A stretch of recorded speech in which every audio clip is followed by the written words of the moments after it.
Welcome to Istota Rzeczy. I'm Marcin Pasierbski. In our program, we talk with intellectuals, artists and creators on fundamental topics, trying to grasp the essence of things.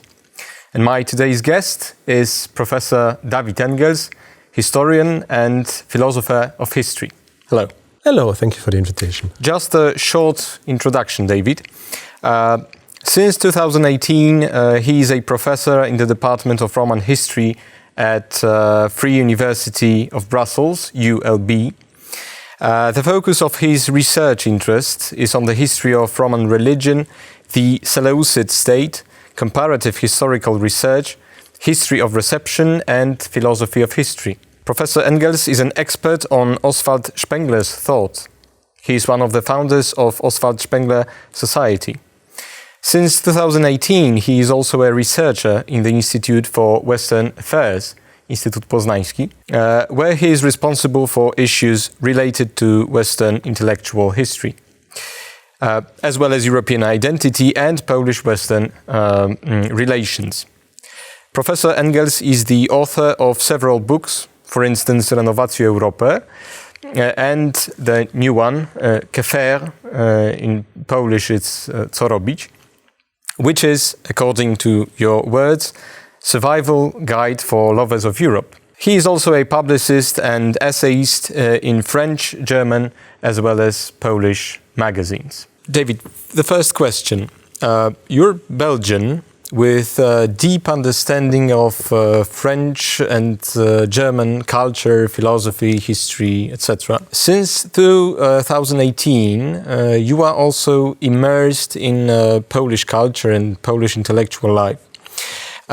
So taking into account your unique experience of knowing and understanding those three different cultures, your theoretical background, as well as practical experience as an observer, as an analyst, as a citizen, how would you say, what are the differences between Polish, German and French conservatisms? What are the differentia specifica of those three political philosophies, but also political practice? Yeah, that's a difficult question because somehow as a Belgian, I feel a foreigner a bit everywhere.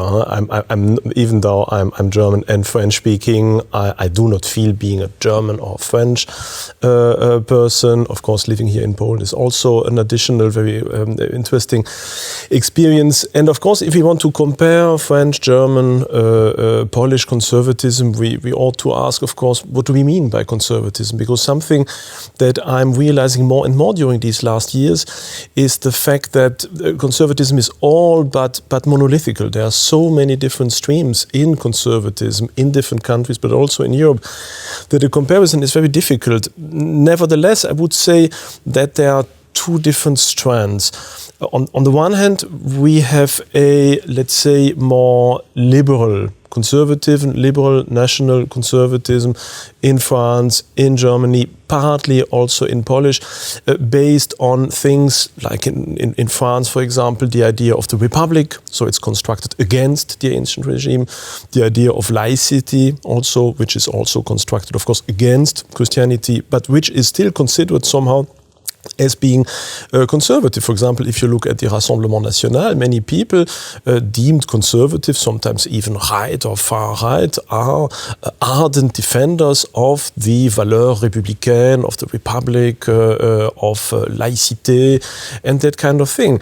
In Germany, you have also conservatism that is more and more based on Protestant values, for example, a very specific branch also that is often linked to a certain branch of liberalism also.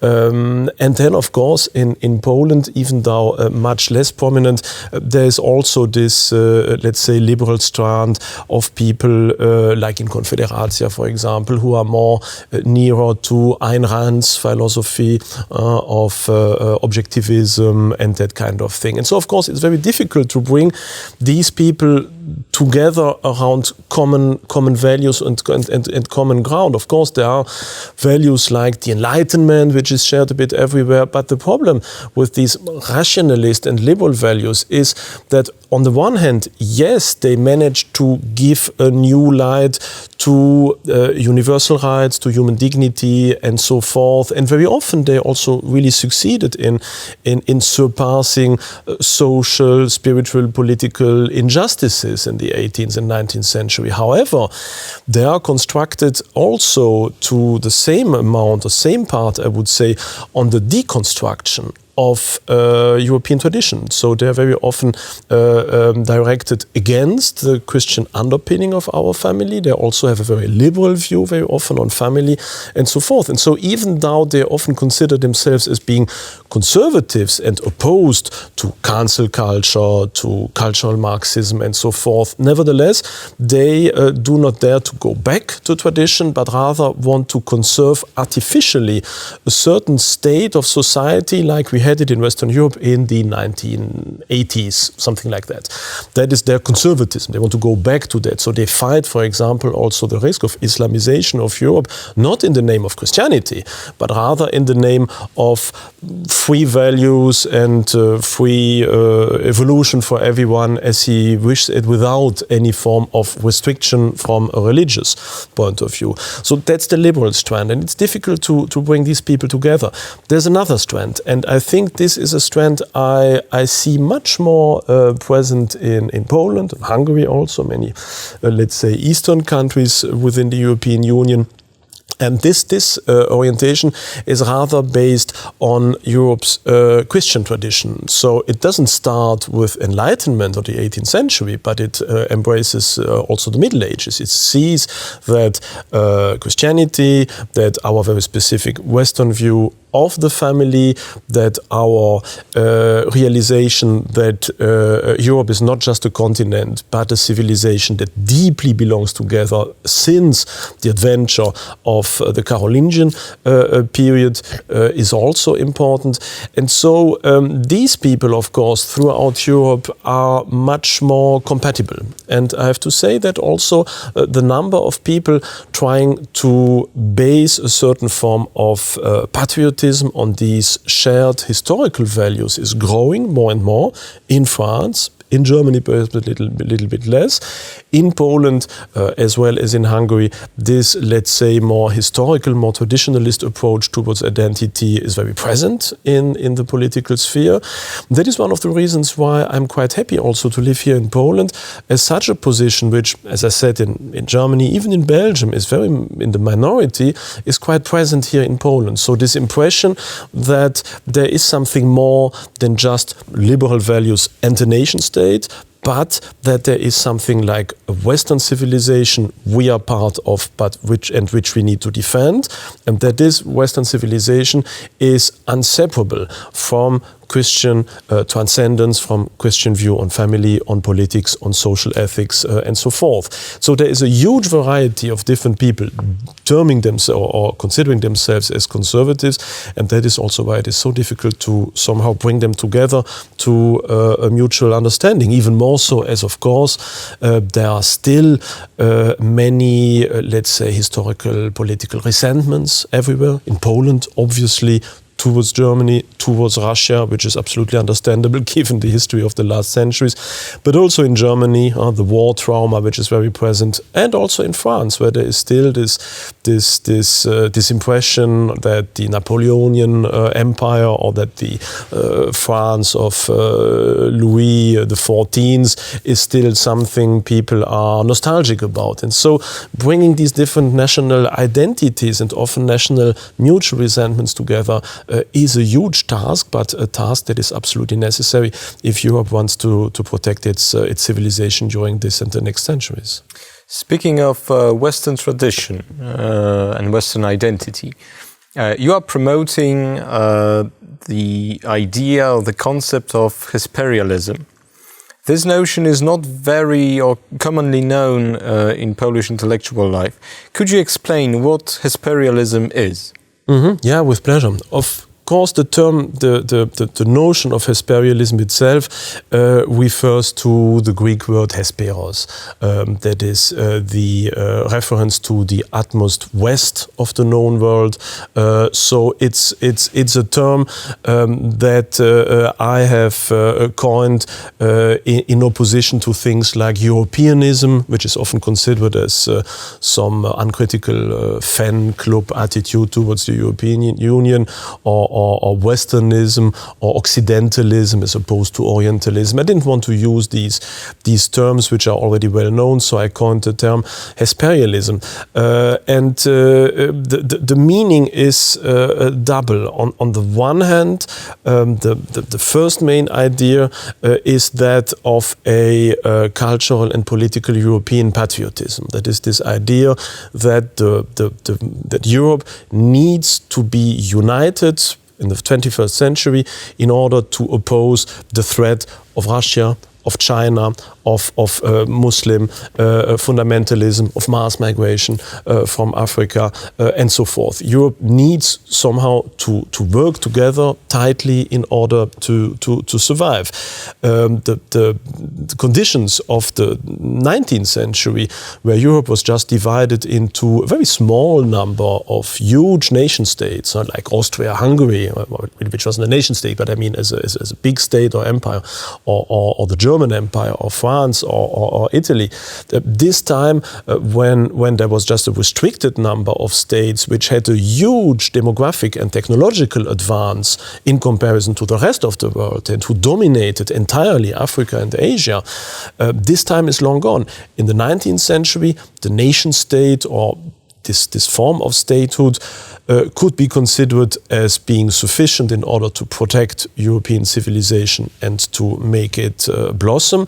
Today, with more than 30 little nation states confronted to huge rising empires such as China, or threats, like I said, from the Muslim world or from Africa, these 30 states do not suffice anymore. So we need to work together, not necessarily in form of the European Union, as the European Union and especially its leading ideology can be considered rather as an enemy to the true heart of Europe than its promoter. But we need to find at least alternative forms of working together. So the first idea is that we need a cultural and political European patriotism. We need to realize that the interests even of the European nation states can only be defended within some form of cooperation, and that it stands and falls with the others. The other correlating aspect in Hesperialism is that such a new Europe needs to be grounded on cultural conservatism. It shouldn't be grounded on leftist liberalism, cultural Marxism, cancel culture, LGBTQ culture, and so forth, which is rather destroying what remains of European civilization than again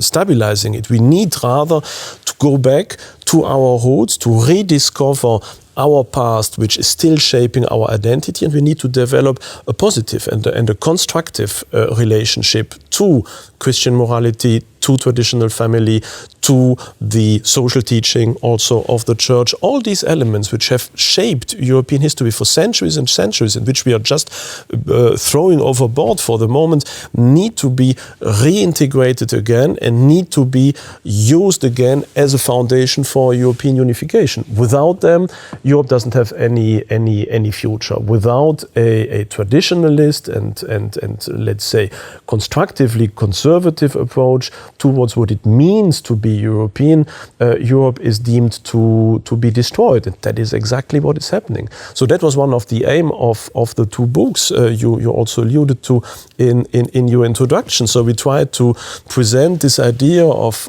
Hesperialism first in a book called Renovatio Europae, published by now in quite a lot of different European languages, also in Polish. And then, of course, in my newest book, whose Polish translation or version is unfortunately already sold out, so we have to wait for the next edition, which is called Europa Eterna, where I've tried with many co-authors to to propose a preamble to a future constitution of a European Confederation, a preamble which again defines what should be considered as European values and to what degree such a European cooperation needs to defend these values. So this is some form of, let's say, not of contradictory program to the Lisbon Treaty, but rather as the necessary correlation and the necessary complementary program, trying that, yes, we need, of course, to defend universal values, but we need to ground them again and to base them again on our historical tradition in order that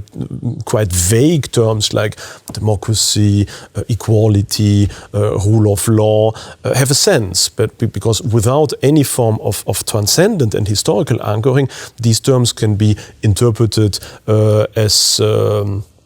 as everyone wants it, and any passing majority can turn them upside down and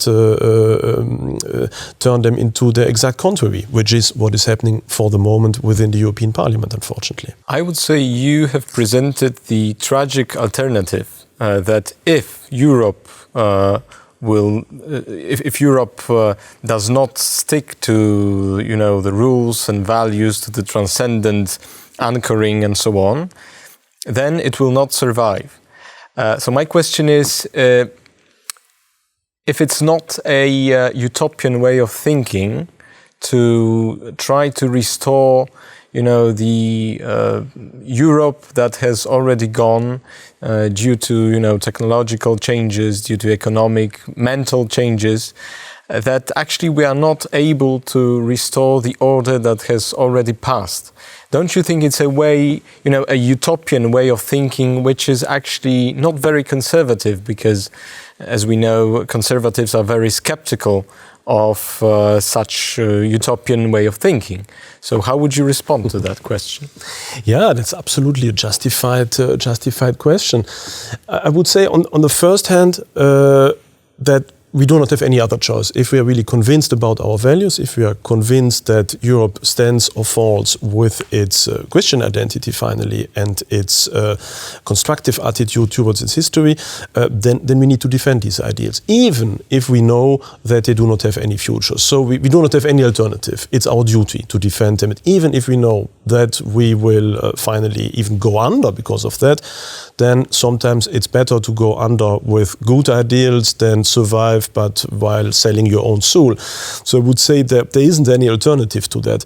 But on the other hand, I would also be more, let's say, more optimistic, because if we look into history, we see different aspects which can instill a little bit of optimism.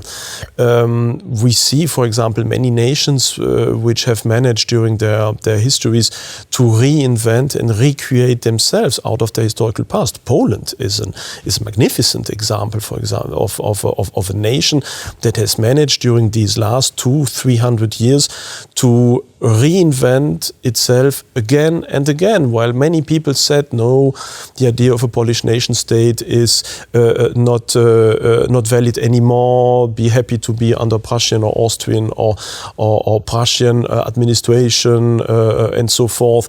Many Poles said, no, we want to recreate our Polish state, we want to stick to our identity, we want to readapt or we want to recreate a nation state that is based on these values which we have defended for many generations, even under foreign occupation. So Poland managed to be a perfect example how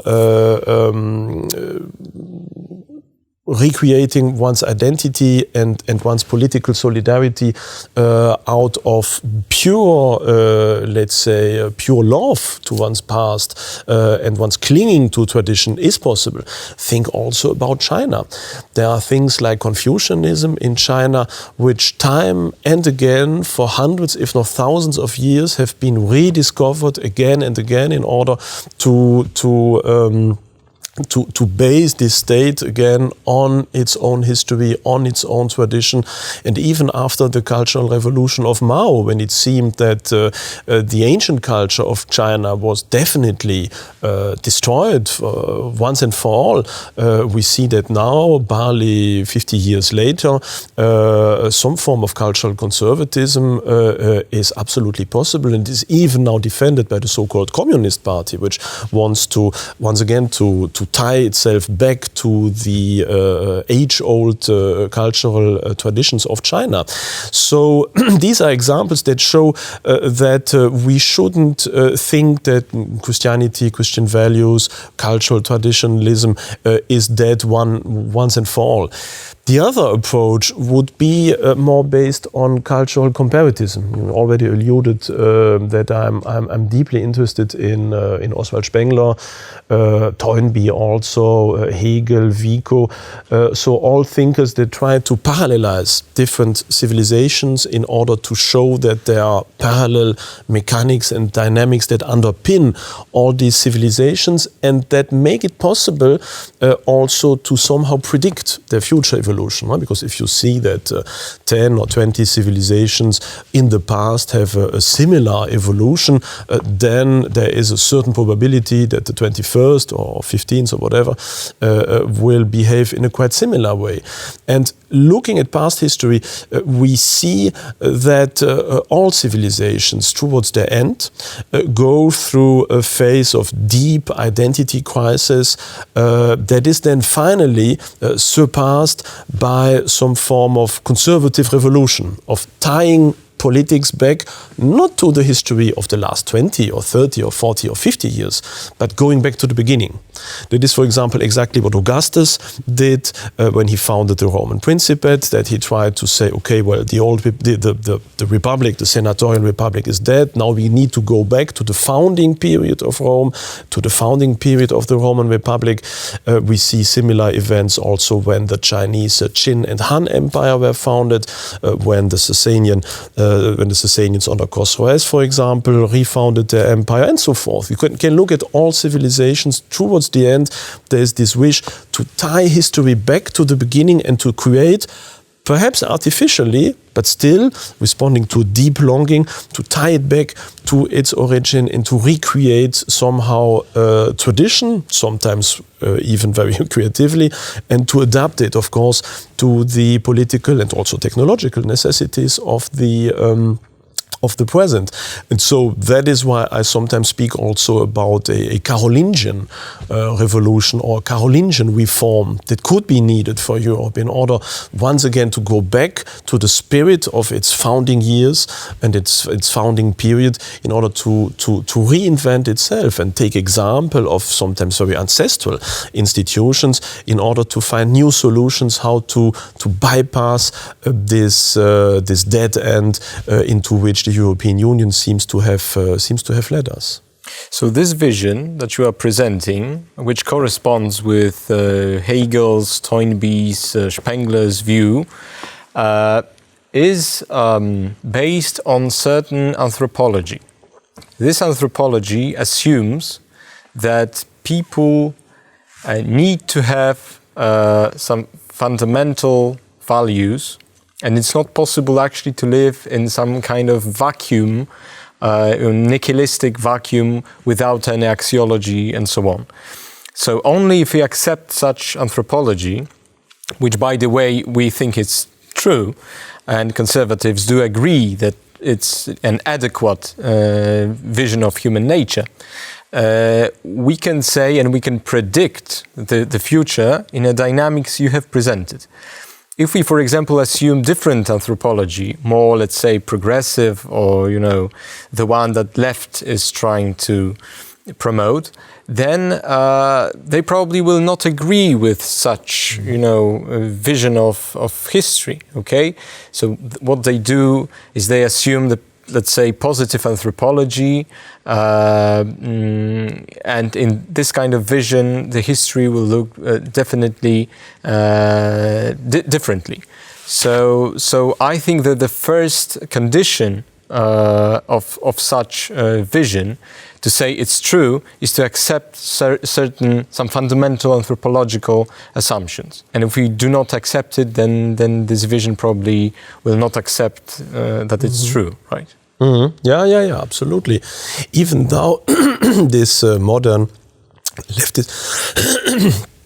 leftist position on anthropology, on identity, on individuality in itself is also something that recurs quite frequently in history. If we look, for example, at the late Roman Republic, which was one of the subject, I would say, of my first more well-known books on the path towards empire, which by the way will be published during the next weeks, I guess, even in the completely revised Polish translation also.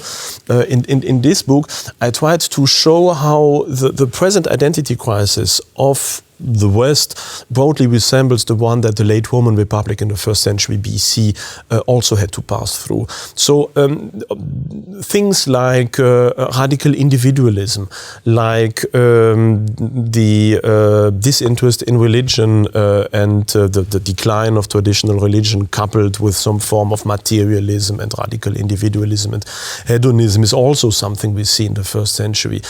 We see in the 1st century also the crisis of the family, where, for example, demography is plumbing and where the divorce rate is exploding because people want to develop themselves instead of clinging to the limits, of course, that are imposed by family. We see also a disinterest in even Roman history and Roman identity. Cicero once said that he and his contemporaries went and walked through Rome like strangers and foreigners within their own city because they didn't know anymore about their past, about their collective identity, and so forth. There was also even this attitude by many Roman intellectuals that if the Roman Empire of the Republic was to be a just empire, then it needed to dismantle itself and leave all the provinces into liberty and freedom. So also a certain attitude of criticism of one's own history. So if we go through all these patterns and aspects of today's identity crisis, we see that they are recurring features also of history. Nevertheless, they also show, I think, a fundamental distinction which is also important in itself. That is, that while people live within a civilization, while they are still somehow affected by, you could say, the virus of civilization that is wanting to cling to a certain path and continue to develop a certain leading idea that defines their history, they are within a certain, let's say, a certain framework. But towards the end of a civilization, and before, of course, also, people drop out more and more of this framework. They are disinterested in their past. They think that their civilization is something that doesn't belong to them. They just want to have basically fun, to develop themselves, consume some nice things, do their little career patterns, but without any interest, let's say, in their collective identities. They become post-historical beings and become, disinterested in their past. They cease to be historical beings. They become like Nietzsche's last man, a bit like Fukuyama's last man too. And that is something we see in all late civilizations, and that is rising now. For leftism, this is a good thing. But of course for conservatives, this is the sign that our civilization is weakening and that the number of people that are still belonging to this civilization and who want to defend it is shrinking. And that is a process which in the long run will be lost for us, as this is the case in every civilization. In the end, the number of people who want to hold it up is decreasing, and in the end there isn't anyone left. So in the long run, we will of course lose that fight. But not necessarily now, not necessarily in this generation, but perhaps in 100 or 200 years, there is still some time left, and this, let's say, say, final unification of our civilization around traditional conservative values has happened in every civilization and is still possible in our civilization, even though it will be some form of final dot at the end of our civilization. But that is still our task, I think, to put that final dot. So you are an example, I would say a rare example of a optimistic conservative, like from, the optimistic historiosophical, point of view. And I would say Hesperialism is very optimistic. Okay, so it of course it shows that we have the tragic alternative, either or. But on the other hand, it shows, well, it is possible to restore the order and the civilization to survive. And as opposed to those conservatives who say, well, we can do nothing. We can just look at the civilization that is declining and being destroyed. And, people cannot really stop those processes, huge processes that are taking place. So I would say Hesperialism is very optimistic historiosophically. It shows that, well, it is possible if only people realize that there is certain job to be done, okay, and then we can somehow, stop, let's say, the history, the dynamics of history, and restore those rules that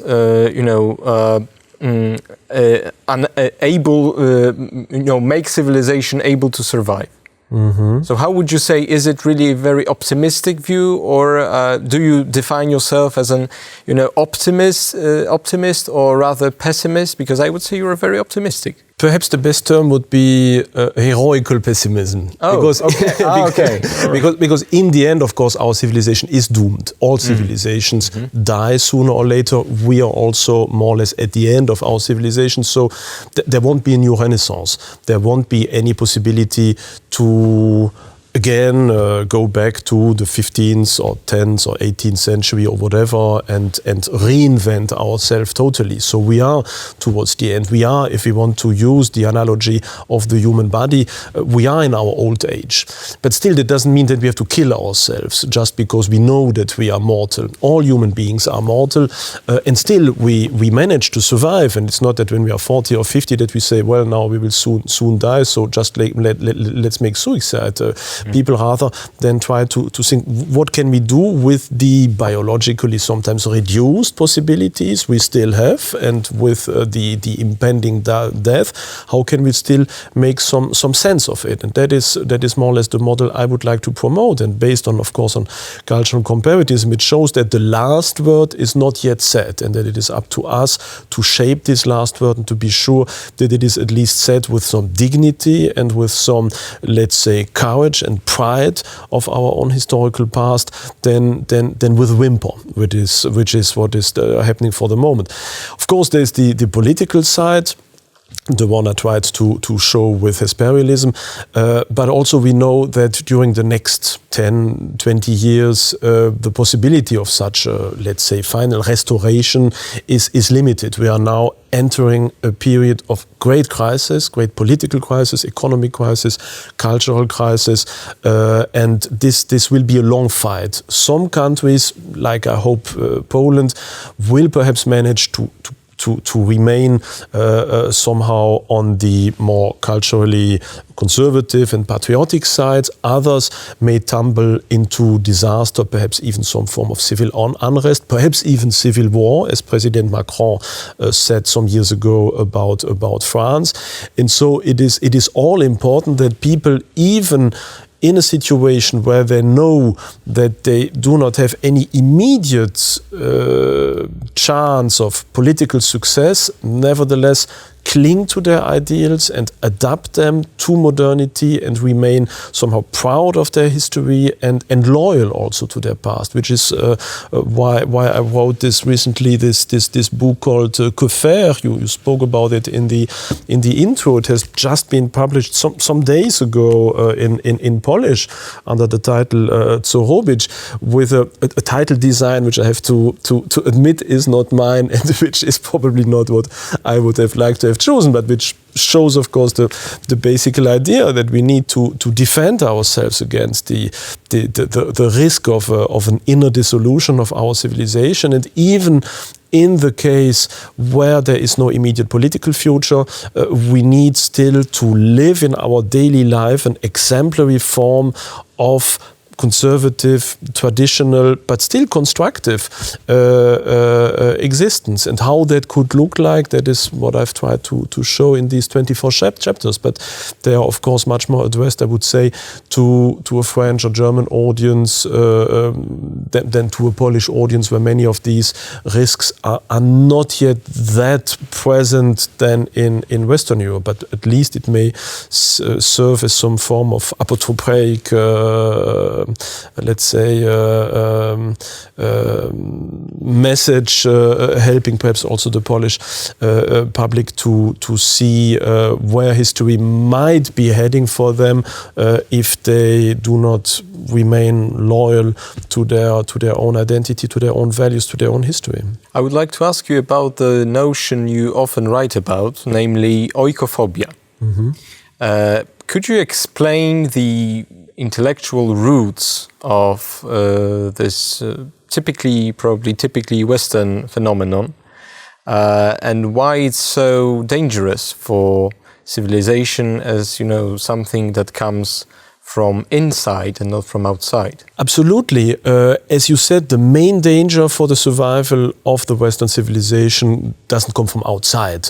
It's not the risk of mass migration, of Islamization, of Russian attack, of Chinese competition. That is the main menace for our identity, but this menace comes from within. If we are solidary, if we are patriotic, if we cling to our identity, if we want to defend it even under occupation and so forth, we will survive in the end.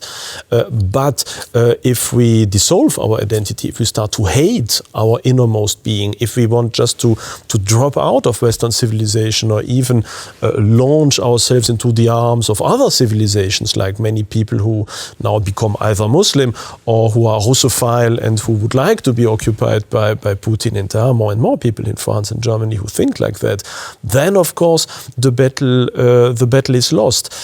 Now we have to see that in every late civilization there is this identity crisis, as I already alluded to. So the dissolution of family, of sexual identity, of religion, of patriotism, all that is not necessarily new. It happens time and again in many different civilizations, so it is not typically Western. Of course, what is typically Western is the sheer size of this phenomenon of self-loathing and of oikophobia, as you know, as you termed it, because it is typical, of course, for the Western civilization to exaggerate everything. That is our Faustian longing that makes us always going over the top somehow and not respect the Greco-Roman Meden Agan, so remaining somehow in the middle path. So we exaggerate everything, and so now for the moment, of course, we exaggerate also this self-loathing. It is based on a certain number of points. On the one hand, I think it is based on the traumatism, of course, of the last decades. There is still the traumatism of the Second World War that is very present in the minds of many people in Western Europe, and that has brought them into not just wanting to come to terms with the crimes of their fathers and forefathers, but that leads them to just condemn the entire Western civilization in order to reinvent them anew and to give themselves some form of moral probity and dignity they can't assume if they place themselves in the continuity of these crimes. But there is also something that you can see in Freud's Unbehagen mit der Zivilisation. I think he called his book, that is this notion of being uncomfortable with civilization itself. Our civilization now is old. It is becoming very complex. We have this impression that everything has been said anyway on one moment or the other. It's difficult to say or to discover something new. Technology also has reached a point where it is very difficult, like in past ages, just to go into a ship and sail into the unknown and to discover a new island or continent or to discover a new star, or that kind of, let's say, naive discovering feature. We have this impression that art has come to its end, because with modern art and modern music there isn't much more to be said that wouldn't vert either into ridicule or into the pastiche. So it is this impression of a civilization that has discovered it all, that has gone through 1,000 years of history, where now everything is said, and that also is a certain weight to be borne by people, and that can also put people in saying, well, this civilization is old, it's gone, I don't want it anymore. I rather want to drop out, to invent myself, or just to enjoy myself. And all that, of course, brings with it this post-historical being. Spengler once termed it the Fellah, in analogy to the Egyptian peasants, who even long after the end of pharaonic Egypt continued to till their soil and to restore some of their temples, even though they couldn't understand it anymore, even though they were under the rule of the Greeks and the Romans and the Arabs and the Persians and so forth. And still they continued patiently to work without being historical subjects anymore.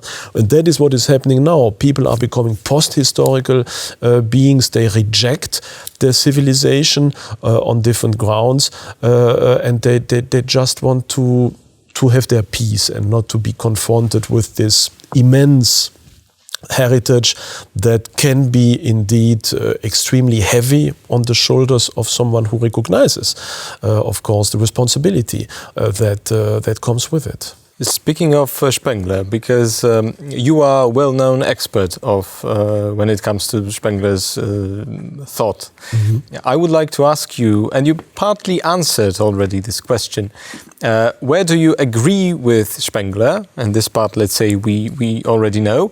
And if there are any theses you actually do not agree with Spengler and you think he was wrong about? Yeah.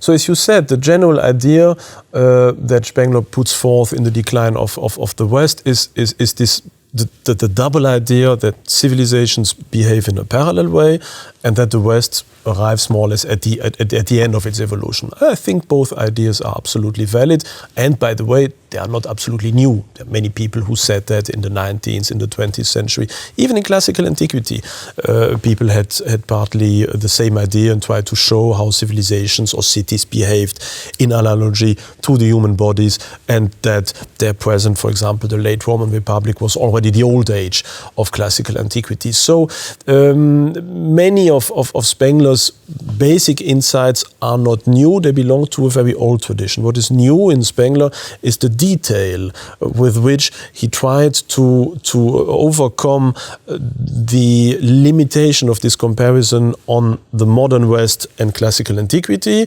but also extended it to Chinese history, to Indian history, to Egyptian history, and so forth. There are many interesting partial insights in that, which I really appreciate as an historian. There are also many problems.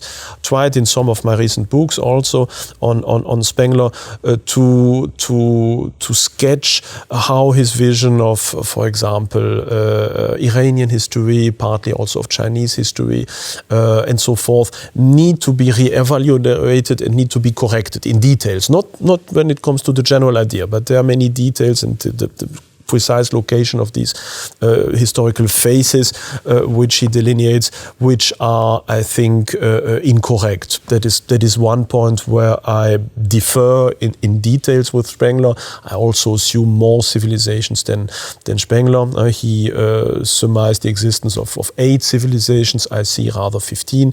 But these are details somehow. Another point where I differ from Spengler is, let's say, the moral attitude of Spengler. Spengler was very, let's say, shaped by Nietzsche and by Nietzsche's elitism. So Spengler sees essentially history as the result of the action of, let's say, more aristocratic individuals. He has some form of Nietzschean contempt for the victims of history. I don't like that facet of Spengler. There is this elitist, this aristocratic, this misanthropic outlook on history where there's a lack of compassion somehow in Spengler, and that is something also I don't like. Of course, saying that an author or that the theory of an author lacks in compassion doesn't invalidate it. His nature also lacks compassion. Obviously, if we look at what is happening in the survival battle in the jungle, so saying, well, there's not much compassion happening in the battle for survival is not an argument against it. So that's of course also the problem of my attitude towards Spengler. I would somehow put some accents on other places and try to let's say, have a little more vision of mankind and of history that would put the accent not just on some aristocrats, some elites, some Übermenschen somehow, but rather also on the masses of the people, on the suffering of people, on the fact that history is suffering, that we need to be compassionate about that. And the third point, which is perhaps the most important point, now it's perhaps a bit theoretical, is that Spengler's vision of history is very vitalist. So like Schopenhauer, like Goethe, like Nietzsche, like Simmel, he was a vitalist. That is, he saw that the principle of life is in fundamental opposition to anorganic principles of matter. And so this is some form of life mysticism. So he sees civilizations as human beings, as being the incorporation of some principle of life, which is defined by birth, growth, adulthood, decline, and death. But he doesn't really reflect on the metaphysical basis of this principle of life. Where does it come from? How does it tie to the question of the one and the many? What does it say about the aim of our life? What is the aim even of history? Spengler can only say, like Nietzsche, finally, that the only aim of history is basically an aesthetical aim. It's beautiful somehow, but it remains a mystery. There isn't any sense beyond even all big questions about God, about the meaning of life and the universe and everything, is just seen from a formal point of view by Spengler as a succession of different questions with formal answers that differ from civilization to civilization, but they do not have any form of inner meaning. And I'm trying also in the new book I'm writing, where I'm trying to remake basically Spengler from A to Z, to show how the different answers given to these ultimate questions by the different human civilizations have also some form of analogy, of parallelism, that enable us also to approach the ultimate question, that is, what is this one principle that is good and that is beautiful and that is just and that is unique? How can we manage to define that? What is the part of this leading principle in ourselves, in our souls? How can we define that? What does it imply also for our understanding of the universe? And how can these different worldviews developed by the Chinese, by the Europeans, by the Greeks and Romans, by the Egyptians, help us in better understanding it. Because for Spengler, these different tentatives to define what is God and the divine, these different attitudes just lead to some form of relativism. Basically, he says, well, they're all different somehow, so we can just analyze that from an aesthetical point of view. And my approach would be that, yes, they are different, but there are different viewpoints arranged around the same entity. And so they see different facets of this entity. So it's the same God, basically. It's the same principle of truth and beauty that is seen by the Chinese, by the Greeks, by the Europeans, but from a different perspective. And if we add together all these perspectives, we get also an overview over this one principle that is much more complete than the one we can win from our own civilizational standpoint.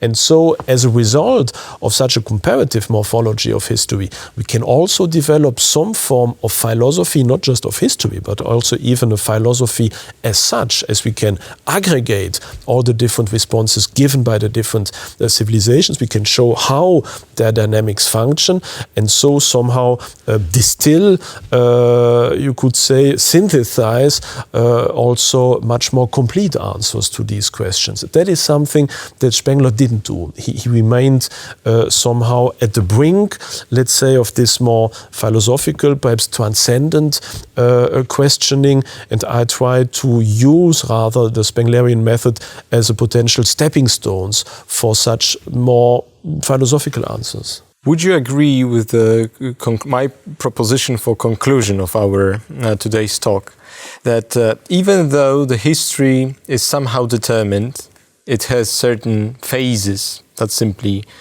have to happen, we still need to be heroic, as you said, and present heroic attitude towards history, knowing, of course, that what has to happen will happen. Do you agree with such conclusion? Absolutely. I couldn't have put it better. We need to fulfill our role, and even if we do not choose this age where we have been born, Spengler once said something very similar, of course, we have to accept it. As I said, even when we are 60, 70, 80 years old, we need to fulfill our role. When we are 80, we are not 20 anymore, so we can't do the same things. But still, we have to play our role. There are many things still to be discovered, many important things we need to do. And another aspect Spengler never really also wrote about, neither did Toynbee or many others, is that our responsibility is not just for us. It is, of course, also for our children, for the next generations, to whom we need to give this heritage. Because everything we are, everything we do, everything that is constituting Europe for the moment is not something that we have shaped. It is something that we have received from dozens of generations of people before us who loved, who worked, who fought in order to build this magnificent European civilization. So this gives us also a huge duty to pass it over as unscathed as possible to the next generation, so that they too can enjoy within the morphological limits, of course, of this heritage. And it's not just about our immediate descendants. If you look at history, we have many phenomena where civilizations may be dead for many centuries, but still exert a certain role and can help also future civilizations. Look, for example, at Europe. Without the heritage of classical antiquity, it would have been extremely difficult in the 7th, 8th, 9th, 10th century for Europe to redefine itself. It's just because they had access again to the huge literature and knowledge and know-how and tradition of classical antiquity that the West could also have this rapid breakthrough. They didn't have to invent everything again, and many things of classical antiquity is still surviving today, thanks to the effort of the Roman Empire in conserving these elements. We can say the same about the classical Chinese civilization. Without the effort of the two Han dynasties, it would have been extremely difficult then after the barbarian incursions and all the crises of the first half of the first millennium AD, for then afterwards the Tang dynasty to emerge again and to use this knowledge and to use this heritage in order to stabilize its civilization and to create a new, more Buddhist Chinese civilization. So there are many examples also of that. So even though the West is mortal, that doesn't mean that world history ends, and that doesn't mean that we just have to look away and relinquish our duty. Our duty continues even after the death, we can say, of our own civilization, which is why I think that this let's say, heroic pessimism or determinist optimism is probably the, let's say, most realist, but at the same time also idealist attitude we as modern conservatives can assume today. Professor David Engels, historian, philosopher of history, thank you very much. Thank you very much for your invitation. Stay tuned. We'll see each other in the next editions of our program. Thank you very much.